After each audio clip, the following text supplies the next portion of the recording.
This afternoon we're talking to St Albans City manager Ian Allinson at Vauxhall Road, where the Saints have gone down to a second successive 1-0 league defeat in National League South. So we've kicked off in New Year with a defeat, Ian, on the back of our decent run of late. It throws us back into trouble, of course. Did we create enough, do you think, to stave off that defeat? No, I don't think it did. I felt it was... I think both sides really struggled to create any chances. I think we both went from back to front too quick. And the one probably opportunity they got, which got a deflection, I found out in the change rooms afterwards, has obviously got them the goal. But you know, they've had probably one chance before the last 10 minutes when we had to really chase it, and we've had two chances. They've not taken theirs, we've not taken ours, and that was probably the tale of the game. I think the rest of it was just really the ball up in the air, challenges and free kicks, and I just think it was generally not a very good game, probably for supporters to watch. But you know, we're not about all playing well every week. Sometimes you've got to go and scrap in these games and pick up your 0-0s and your 1-0s, and on the day they've had a little bit of luck and we've not had the luck go with us, and that's the story probably of the season. At times we've not had some luck in some situations, and certainly with the two chances with Ollie and with Zane's opportunities, we should be scoring in them opportunities.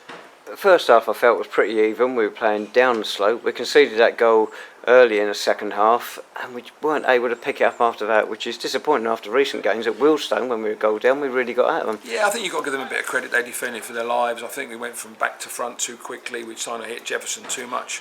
I didn't think we had enough width to our game. I didn't think that when we did have width to the game, I don't think some of our players I didn't think really looked sharp today. And we've got to be careful because I think it's the fifth game in 15 days for some of these players, and I just felt we looked a little bit leggy.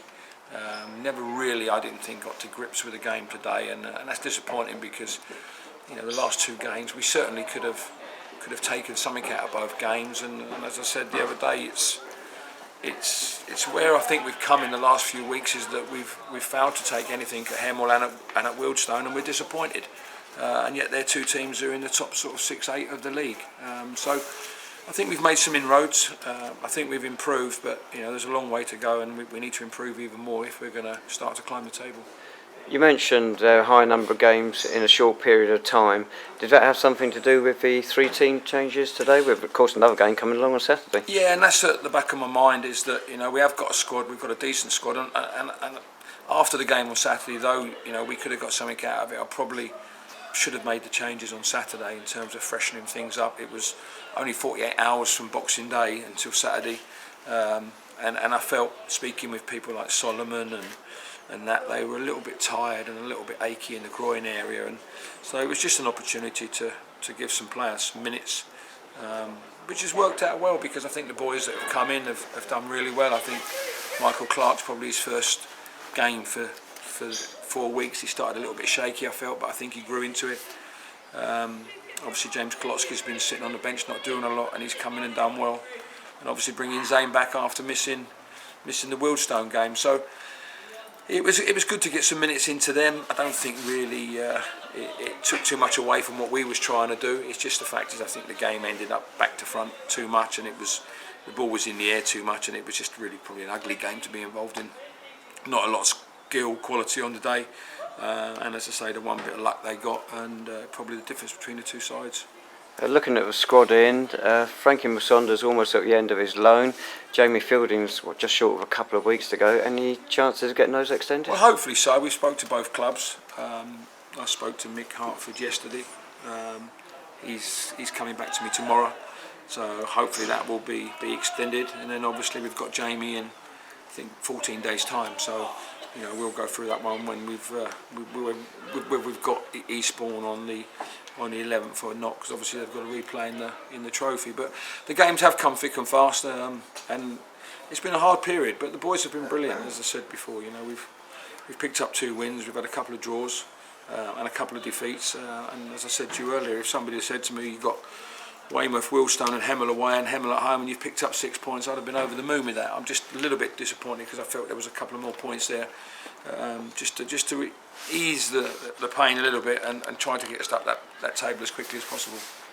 We mentioned the 6 points in those 4 very difficult games. The next 2 games, Hungerford Town at home, Eastbourne Borough, as you mentioned, maybe on or off, but it's away from home. It's 2 games really where you look to pick up a minimum of 4 points. I think it's too hard to say though, David. At that stage, you know, I'd love to think now that we've got 4 points, and I'd snap your hands off for 4 points now. But I think the league is a really tough league this year, as I've said it all along, and I've not lied since the start of the season. I think every team's capable of beating everybody, and if you look at Hungerford's best performances are away from home. They've got some fantastic results away from home. They're a decent side, and it's probably the quality of their pitching in terms of why their performances have been so poor at home. So, you know, we have to be on our guard on Saturday, because we're in for a tough game, and if we're not right in terms mentally and doing exactly what we've done over the last few weeks in terms of our performance, in terms of the work rate and applying ourselves to the decisions that we have to make, then, you know, we'll be in a difficult situation, because, you know, they will come and they will give us a tough game, and if we're not right, you know, they'll walk away with all 3 points, and which will be a blow, because that knocks you back to, you know, them gaining ground on us. If we can pick up the 3 points against them, then obviously it's a bigger margin for them to catch us. So, you know, we spoke about 6 points, it is, but, you know, let's just see where we are tomorrow in terms of fitness, and what players have picked knocks up, which players are going to be struggling, and then we can obviously approach Saturday once Saturday comes.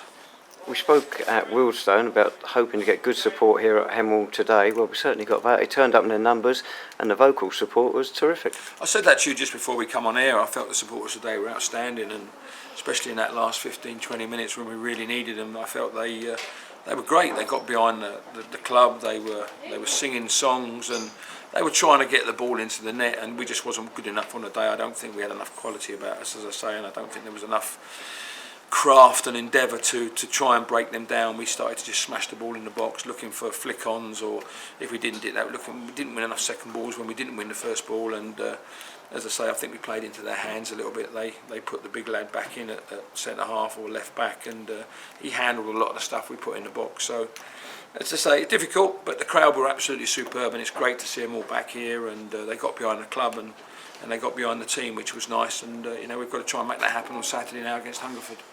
Yeah, because despite these 2 defeats, everyone, of course, is a bit down because of that, but we're in a far better position than we were a few games ago, and looking into a new year with a bit more optimism. Hopefully so, and it's the first time probably we've looked at the squad, and the squad's probably settled. You know, it's like everything else. If the players become available, they're better than we've got, then we're going to have to react, and we're going to have to move on it. But you know, the squad's working extremely hard, and you know, I've got no qualms in terms of how the players have worked, and the way they've behaved, and the way they've gone about their business. They're disciplined in what they do. We just haven't been good enough today to get something out of the game.